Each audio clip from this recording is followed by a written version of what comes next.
کہ ہم جنت کی مخلوق ہیں. ہاں، جنت کا شوق، جنت کا شوق، جنت کا شوق. اچھا کبھی کبھار آپ کسی سے بولو بھائی تو یہ نماز پڑھ، بھائی میں یار دیکھو بھائی مجھے نہ ابھی کرو، ابھی چھوڑ دو، مجھے جب بھی پڑھوں گا تو اللہ کے لیے پڑھوں گا، مجھے جنت ونت نہیں چاہیے. تو یہ اللہ، ارے بھائی یہ کیا بات ہوئی؟ یہ تو ایسے جیسے اللہ کو جاننا ہی نہ ہو. ہاں، جنت کیا ہے؟ جنت اللہ کا مہمان خانہ ہے. جنت کیا ہے؟ اللہ کا مہمان خانہ ہے. اور اللہ کا مہمان خانہ اللہ کی شان کے مطابق ہے. اچھا وہ کیا مہمان خانہ ہوگا؟ یہ بات میری یاد رکھو، اس جملے کو زندگیوں سے نکال دو. میں تو جی جنت کے لیے نہیں کر رہا، اللہ کے لیے کر رہا ہوں. صحابہ کرام کی یہ سنت تھی. صحابہ کرام رسول اللہ سے پوچھتے تھے یا رسول اللہ اگر یوں کروں گا کیا ملے گا؟ آپ فرماتے تھے جنت ملے گی. یا رسول اللہ ڈن، اب تیار ہوں، میں کروں گا. ہاں، فضائل کا استحضار ہونا. what am I going to get؟ بھائی دنیا کی لائن سے تو پہلے پوچھتے ہیں بھائی کیا ہوگا، اس کا حساب کتاب کیا ہوگا؟ نہیں پوچھتے؟ ہاں جی، دنیا کی لائن سے پہلے پوچھتے ہیں نا. شاباش ہے. دنیا کی لائن میں جب کہ نہ دینے والا آپ کو دینا نہیں چاہ رہا، ہاں جی، اس سے پوچھتے ہیں کیا ملے گا. اور اوپر کی لائن سے دینے والا دینا چاہ رہا ہے تو کہہ رہے ہیں نہیں ہم کو نہیں چاہیے. ہاں ایسے نہیں، ایسے نہیں. فضائل کا استحضار ہو، جنت کا شوق ہو. حضرت علی کرم اللہ وجہ فرمایا کرتے تھے میری آنکھوں کے سامنے جنت اور دوزخ آ جائے آج تو میرے ایمان میں نہ اتنی سی کمی ہوگی نہ اضافہ. اس لیے دنوں رات جنت دوزخ، دنوں رات آخرت اتنی سنی اتنی سنی اتنی سنی کہ فرما رہے ہیں میں دیکھ بھی لوں گا. اچھا اس کا فائدہ کیا ہوگا؟ آپ تو یہ بھی کہہ سکتے ہیں نا بھائی جنید یہ تو دنیا میں بھی تو رہنا ہے، اس کا تو پھر یہ دنیا میں دنیا چھوڑ دیں. ارے نہیں نہیں، دنیا کہاں چھوٹتی ہے، دنیا کون چھوڑتا ہے. میں آپ کو یہ بتانا چاہتا ہوں کہ اس دنیا میں اگر کوئی مزے کرتا ہے تو صرف اللہ والے کرتے ہیں، باقی بیچارے تو صرف ریزگاری کرتے ہیں. ہاں، دھکے کھاتے ہیں اور مشین کے ایک پرزے کی طرح چلتے رہتے ہیں. جب پرزہ پرانا ہو جائے تو نکال کے باہر پھینک دیتے ہیں. بس یہ اس دنیا کی حقیقت ہے. اور اب یہ حضرت عائشہ رضی اللہ تعالیٰ عنہ ام المومنین ہماری اماں جان فرمایا کرتی تھیں ہائے ہائے مصر کی عورتوں نے یوسف علیہ السلام کو دیکھا تو اپنی انگلیوں کو کاٹا، اگر میرے حبیب کو دیکھ لیتی تو اپنے سینوں میں چھریاں مار لیتی.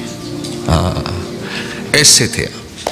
اور اللہ کے ہاں کیا مقام، اس کا تو خیر کیا ہی کہیے.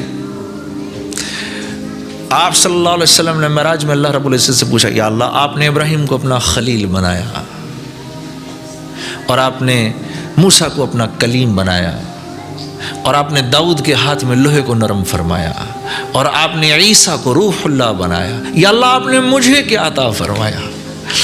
تو اللہ رب العزت نے جواب دیا اے میرے حبیب جو آپ کو دیا وہ تو کسی کو نہیں دیا. قیامت تک اب جب میرا نام آئے گا میرے نام کے ساتھ آپ کا نام آئے گا. لا الہ الا اللہ محمد الرسول اللہ. جب پتہ ہے آپ کو کبھی اللہ رب العزت نے قرآن میں رسول اللہ کو یا محمد کہہ کر نہیں پکارا. دوسرے انبیاء کے نام مبارک لیے اللہ نے، یا اسماعیل، یا شعیب، یا یحییٰ، یا زکریا، یا موسیٰ، یا عیسیٰ، لیکن ایک مرتبہ بھی رسول اللہ صلی اللہ علیہ وسلم کو یا محمد کہہ کر نہیں پکارا. القاب سے پکارا، کبھی یا ایھا المدثر کہہ کے پکارا، تو کبھی یا ایھا المزمل کہہ کر پکارا، تو کبھی آپ کی جان کی قسم بھی کھائی. بتاؤ لعمرک اے میرے نبی آپ کی جان کی قسم. ہاں، کبھی یا ایھا النبی کہہ کر پکارا، کبھی یا ایھا الرسول کہہ کر پکارا. آپ کو پتہ ہے میرے بھائی اور میری بہنوں، ایک سورت کے شروع کے اندر اللہ رب العزت نے جتنے صحابہ کرام تھے، اور صحابہ کرام تو کیا جان دینے والے تھے آپ صلی اللہ علیہ وسلم پر، کیسے آپ کے جان نثار تھے. سورہ حجرات کے شروع میں اللہ نے صحابہ کو سکھایا کہ میرے نبی سے بات کرنے کا کیا طریقہ ہے. آواز نیچے اونچی نہیں کرنا، یہ جتنا کیا ہے سب کینسل کر دوں گا.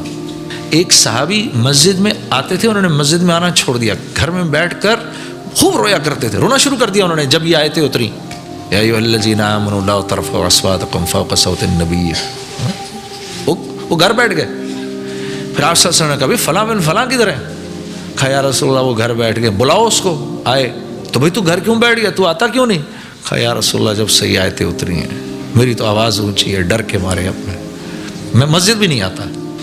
تو پھر آپ نے ان کو سمجھایا نہیں تو اس زمرے میں نہیں آتا، تو اس میں نہیں آتا۔ تو جس نبی سے بات کرنے کا طریقہ اللہ سمجھائے لوگوں کو، اور وہ بھی جان نثاروں کو، تو اس نبی کا اللہ کے ہاں کیا مقام ہوگا، اور جو اپنے آپ کو اس کے رنگ میں ڈھال لے گا پھر وہ اللہ کے ہاں کیسا ہوگا۔ آپ دیکھو سوچنے کی بات ہے، حضرت بلال رضی اللہ تعالیٰ عنہ تھے تو غلام، کیا تھے جی؟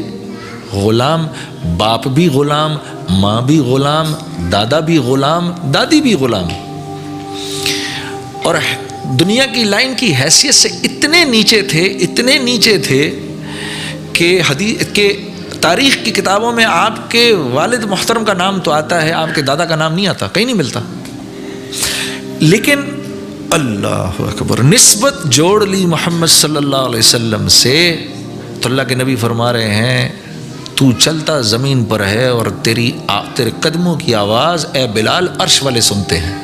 پھر آپ نے فرمایا میرے دائیں طرف سے قیامت کے دن ابو بکر اذان دیتے ہوئے نکلیں گے، بائیں طرف سے عمر اذان دیتے ہوئے میرے دائیں طرف سے ابو بکر نکلیں گے، بائیں طرف سے عمر نکلیں گے، اور میرے قدموں سے بلال اذان دیتے ہوئے نکلیں گے۔ یہ مقام مل کیسے گیا؟ آج دنیا کی سب سے زیادہ مسجد کا نام کیا ہے؟ مسجد بلال۔ واہ واہ جی واہ۔ حضرت عمر رضی اللہ تعالیٰ عنہ فرمایا کرتے تھے حضرت بلال کے بارے میں، ابو بکر ہمارے سردار ہیں لیکن ان کا مقام ہمارے ہاں اونچا اس لیے ہے کیونکہ انہوں نے ہمارے ایک سردار کو رہا فرمایا، انہوں نے ہمارے ایک سردار کو رہا کیا، تو حضرت بلال کو اپنا سردار کہا کرتے تھے۔ یہ اس نسبت کی وجہ سے۔ اس کے برعکس ابو جہل بھی تو ہے عرب سردار، بنی مخزوم کا سردار۔ یہ بنی مخزوم رسول اللہ کا جو خاندان تھا، بنی ہاشم، اس کی ٹکر کا قبیلہ تھا، اس کی ٹکر کا خاندان تھا، اسی لیے تو یہ آپ کو نبی بھی نہیں مانتا تھا بدبخت کہ بھئی یہ بنو ہاشم جو ہیں یہ حاجیوں کو بھی کھانا کھلاتے ہیں اور نبی بھی ان میں آ گیا، یہ نبی اگر بنی مخزوم سے ہوتا تو میں اس کو نبی مان لیتا۔ اکڑ ایسی، اور اس کو ابو الحکم کہتے تھے میرے بھائی اور میری بہنوں، ابو الحکم حکمتوں والا۔ 21 سال کی عمر میں یہ قریش کے جرگے کی سرداری کرتا تھا۔ 21 سال کی کوئی عمر ہوتی ہے؟ ان کے فیصلے کرتا تھا، نسبت نہیں جوڑی محمد صلی اللہ علیہ وسلم سے۔ آج ہم مذاق میں بھی کسی کو ابو جہل نہیں کہہ سکتے، یہ اتنی اونچی نسبت ہے۔ اللہ اس کے قدر کی ہم سب کو توفیق دے دے۔ ہاں میرے دوستو، ہاں، اسی لیے میں ایک بات آپ کو عرض کرتا ہوں، دیکھو ایسے جملے مت بولا کرو، ہم سے تو بہتر وہ غیر ہیں، خدا کے واسطے آپ محمد صلی اللہ علیہ، یہ تو مترادف ہوا محمد صلی اللہ علیہ وسلم کے سینے میں چھرا مارنے کے۔ یہ جس مسلمان کے بارے میں آپ کہہ رہے ہیں نا کہ بھائی ہم سے تو اچھے وہ ہیں، اس کے دل میں کم از کم کلمہ تو ہے، اس کے دل میں محمد صلی اللہ علیہ وسلم کا نام تو ہے۔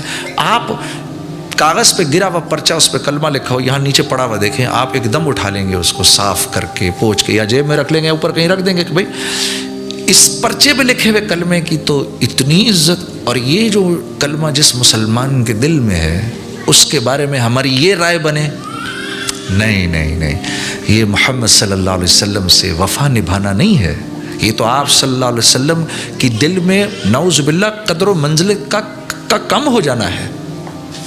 اس کے دل میں اللہ کے نبی کا نام ہے، وہ کلمہ ہے جو آپ صلی اللہ علیہ وسلم لے کر آئے۔ آپ کو پتہ ہے 7 سلام بھیجے ہمارے نبی نے ہم پر،